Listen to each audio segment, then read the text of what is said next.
Hello friends, welcome back to my review channel. The most painful word in love are not always goodbye. Sometimes they are why now. That is exactly where Dikal stands in Savadigam Sensin. Arakan finally says what viewers waited to hear.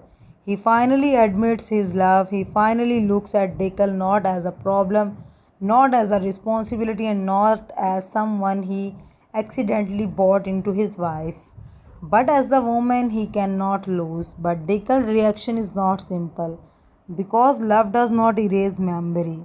Dickel remembers the cold looks. She remembers the mansion where she never fully belonged.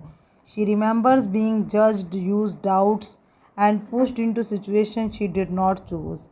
She remembers waiting for Arakan to stand firmly beside her, and many times he did not. So when Arakan says he loves her, Dickel's heart hears him, but her won't answer first. This is why she still waits, wants divorce, not because she feels nothing. In fact, the tragedy is that she feels too much. She loves him, but she no longer trusts the world around him. She may even trust his eyes, but she cannot trust his life, his family, his past, or the shadow that keep coming between them.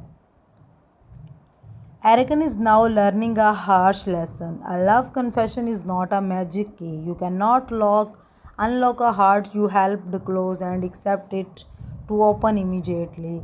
The coming episode will test him deeply. Will Arakan continue explaining himself? Or will he finally expose everyone who played with Dickel's pain? Because Dickel does not need beautiful words anymore. She needs a truth strong enough to defend every lie. Viewers, like my video and subscribe my channel for more updates.